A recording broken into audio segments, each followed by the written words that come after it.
आलेले सर्व जिल्ह्यांमधून महाविकास आघाडीचे असतील किंवा इतर अनेक संघटनेचे सर्व प्रमुख, आमच्या सगळ्या महिला भगिनी, सर्व उपस्थित सर्व सहकारी बंधूंना आणि आज एक अतिशय चांगला दिवस 25 डिसेंबर प्राध्यापक नरूभाऊ खेडेकर यांचा वाढदिवस आणि त्याचबरोबर ख्रिसमस सुद्धा आज आहे. त्यामुळे ख्रिसमसच्या सुद्धा आपल्याला शुभेच्छा आणि नरूभाऊंना सुद्धा त्यांच्या 62 का 63 काही बी सांगा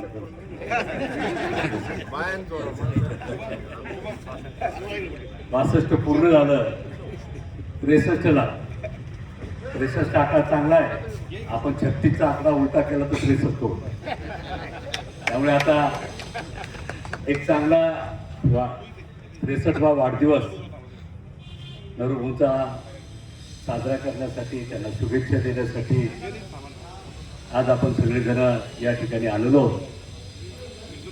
त्याचबरोबर इकडचे नवनिर्वाचित नगराध्यक्ष किशोर गारोळे,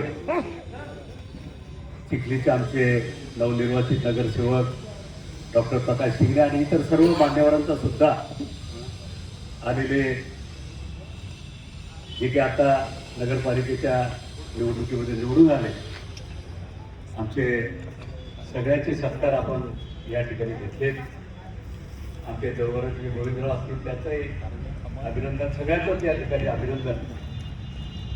आज एक चांगल्या माणसाचा वाढदिवस साजरा करत असताना सगळेजण आपण त्यांना शुभेच्छा देण्यासाठी आलो.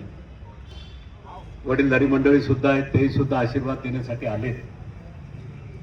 राजकारणामध्ये, समाजकारणामध्ये मागील अनेक वर्षापासून काम करत असताना जिल्हा परिषद असेल, बाजार समिती असेल,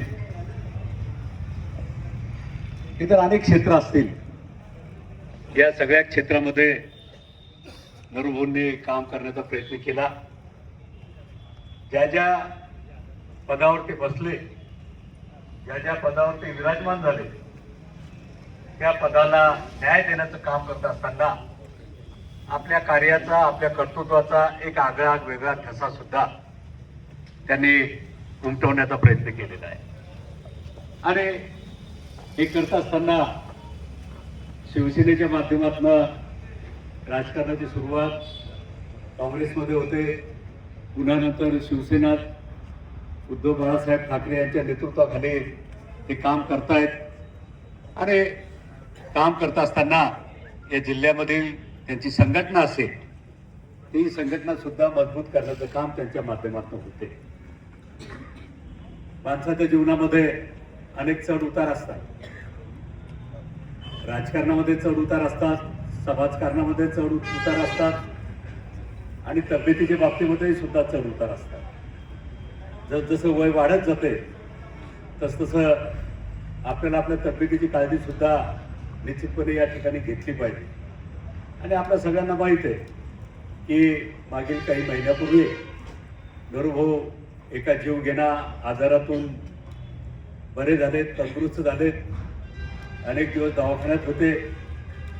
दवाखान्यात असताना आपण सगळ्यांनी प्रार्थना केली. अनेक जण भेटलेत, दवाखान्यात असतानाही भेटले, नंतरही भेटलेत.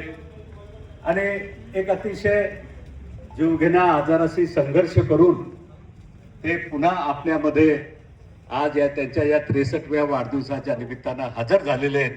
हे तुमच्या आमच्या सगळ्यांसाठी एक मोठी आनंदाची बाब आहे. शेवटी त्यांचा स्वभाव संघर्ष करण्याचा आहे. संघर्षातून ते पुढे आलेले. सर्वसामान्य माणसाच्या हिताचं संरक्षण करणे, विशेषतः शेतकऱ्यांचे प्रश्न सोडवणे, शेतमजुरांचे प्रश्न सोडवणे, शेतकऱ्यांच्या मालाला चांगला भाव मिळाला पाहिजे या संदर्भात सातत्यानं संघर्ष करणे, मोर्चे काढणं, आंदोलनं करणं, केसेस अंगावर घेणं, या सगळ्या गोष्टी नरूभाऊंनी त्यांच्या आयुष्यामध्ये या ठिकाणी केल्यात. तुम्ही आम्ही सगळ्यांनी या ठिकाणी पाहिलं. खरं म्हटलं तर मागच्या लोकसभेच्या निवडणुकीमध्ये त्याचा निसटता पराभव झाला. त्याच्यानंतर विधानसभा झाला. विधानसभेमध्ये सुद्धा आमच्यासारखे अनेक लोक पराभूत झाले, परंतु कुठेही पराभवानं नाउमेद न होता त्यांनी काम त्या ठिकाणी चालू ठेवलं. मला आठवते की मागच्या 25 डिसेंबरलाच आपण याच ठिकाणी एकत्र आलो होतो. त्याचा वाढदिवस आपण साजरा केला होता. दिवस फार पटपट जातात. मागचं 1 वर्ष कसं गेलं काही समजलं नाही. आता नगरपालिका झाल्यात, पुढे जिल्हा परिषद येतील, पंचायत समिती येतील, त्यामुळे पुढचंही वर्ष कसं जाईल हे तुम्हालाही समजणार नाही, मलाही समजणार नाही. लोकसभा झाल्यानंतर खरं म्हणलं तर आता जवळपास 1.5 वर्ष, पावणे 2 वर्ष होऊन राहिले. हे दिवसही आपले कसे गेलेत आपल्याला समजलं नाही. विधानसभेनंतर वर्ष, सव्वा वर्ष आलं, हे दिवस कसे गेलेत आपल्याला समजणार नाही. आणि म्हणून पुढची लोकसभेची आणि विधानसभेची निवडणूक केव्हा येऊन ठेपेल हे सुद्धा आपल्याला समजणार नाही. त्यामुळं आपण राजकारणात काम करणारे लोक आहोत. राजकारणात काम करत असल्यामुळे सातत्यानं आपण निवडणुका लढवत असतो आणि ही निवडणूक लढत असताना सातत्यानं आपण संघर्ष करत असतो. आजचं राजकारण याच्याविषयी मी काही फार बोलणार नाही. नुकतेच नगरपालिका लढलेले अनेक लोक इथे आहेत. त्यांचं जर प्रत्येकाचं भाषण जर इथे ठेवलं की मी कसा निवडून आलो, तर मला वाटते दिवसभर ते एक जण बोलू शकत. आणि काय काय प्रयोग त्यांनी केले, काय काय प्रयोग त्यांच्यावर झाले आणि काय काय त्यांना करावं लागलं, हे सुद्धा तुम्ही आम्ही सगळ्यांनी मागच्या या ताज्या नगरपालिकेच्या निवडणुकीमध्ये या ठिकाणी पाहिले. त्यामुळे आता निवडणुका काही सोप्या आणि सरळ राहिलेल्या नाही. आणि या अवघड असलेल्या निवडणुकीमध्ये सुद्धा तुम्ही आम्ही संघर्ष करतो. सत्ता नाही, पैसा नाही, पदं नाही, काही नाही, सरकारी कोणती पदं आपल्याजवळ नाहीत, तरी सुद्धा तुम्ही आम्ही सगळेजण जिद्दीने या ठिकाणी लढतोय. महाविकास आघाडी म्हणून आपण निवडणूक लढलो.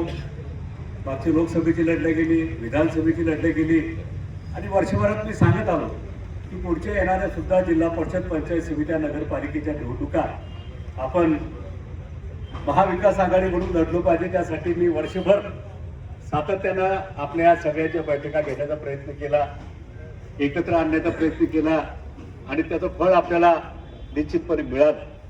पण सांगताना थोडंसं वाईट वाटते की पुढाकार घेणारा मी आणि मला जळगावच्या सिंदखेडराजामध्ये तुम्ही सगळ्यांनीच मला टोले दिले, त्याचंही मला वाईट वाटते. आता का दिले काही समजत नाही. सगळीकडे आमच्या पक्षानं पाठिंबा दिला, पण सिंदखेडराजा आणि जळगावराजामध्ये मात्र तुम्ही लोकांनी आणि काँग्रेसने सुद्धा आमच्या विरोधात सगळ्या ठिकाणी उमेदवार उभे केले. ठीक आहे, चालतंय, मला त्या गोष्टीची सवय, कारण अशा संघर्षातूनच माणूस पुढे जात असतो.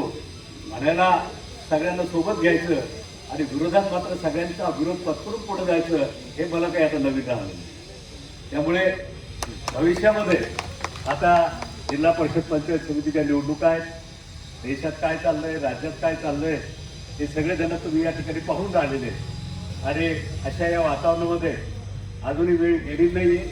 महाविकास आघाडी म्हणून आपण जिल्हा परिषद, पंचायत समित्या लढण्याचा जर एकत्रितपणे प्रयत्न केला तर चांगल्यापैकी यश तुम्हाला त्या ठिकाणी मिळू शकते. आता नाही म्हटलं तरी महाविकास आघाडीमध्ये असणारे आपला काँग्रेस पक्ष यांना सुद्धा जवळपास 2-3 नगरपालिकेमध्ये त्यांना यश मिळालं. उबाटा त्यांना सुद्धा किशोर गाळेंच्या माध्यमातून मेहकरमध्ये यश मिळालं. आणि आमच्या सिंदखेडराजाला तर महाराष्ट्रातला सगळ्यात तरुण पोरगा 21 वर्ष 3 महिन्याचा, तो सुद्धा आमच्या तुतारी चिन्हावर पवार साहेबांच्या पक्षावर त्या ठिकाणी निवडून आला. म्हणजे हा आपला जिल्हा हा काही सगळ्या विरोधी पक्षाला वाहून घेतलेला जिल्हा नाही आहे. आपलं एक मोठ्या प्रमाणावर अस्तित्व तिथं आहे. ही गोष्ट आपण सगळ्यांनी त्या ठिकाणी ध्यानात घेतली पाहिजे. आणि म्हणून हे सगळं त्या ठिकाणी करत असताना भविष्यामध्ये आपण आपल्याला संघर्ष तर करावाच लागणार आहे, पुढे जावंच लागणार आहे. आणि पुढे जात असताना आपल्या सगळ्यांची साथ ही आपल्या सगळ्या महाविकास आघाडीला मिळेल एवढी अपेक्षा सुद्धा आजच्या या कार्यक्रमाच्या निमित्तानं मी या ठिकाणी व्यक्त करतो. तर हो, आपण आजारातून बरे झालात. संघर्ष करण्याची आपली वृत्ती आहे. आपण कोणत्याही क्षेत्रात संघर्ष करता, सगळ्या क्षेत्रामध्ये आपण संघर्ष करता. आणि म्हणून राजकारणात माणूस कधी संपत नाही, पक्षही कधी संपत नसतात. त्यामुळं विरोधकांना जरी काही वाटलं की हा संपला, तो संपला, स्वप्न हे राजकारणात काम करणाऱ्या माणसाला कधीच मान्य नसते. तुम्हालाही मान्य राहणार नाही, मलाही मान्य राहणार नाही. त्यामुळे भविष्यामध्ये आपण सगळेजण एकजुटीनं त्या ठिकाणी काम करू. आणि नरूभाऊ, तुमची काही अपूर्ण स्वप्न त्या ठिकाणी असतील राजकारणातले, समाजकारणातले, हे सगळेजण भविष्यामध्ये आपण कसे पूर्ण करता येतील या दृष्टीनं आमच्या सदिच्छा, शुभेच्छा या कायम तुमच्या पाठीमागं आहेत. एवढं आजच्या या कार्यक्रमाच्या निमित्तानं मी आपल्याला सांगतो. मला पुढे एका कार्यक्रमाला जायचं असल्यामुळे मी आपला जास्त वेळ न घेता पुन्हा एकदा नरूभाऊंचं अभिष्ट चिंतन करतो. त्यांच्या वाढदिवसाच्या त्यांना खूप खूप शुभेच्छा देतो.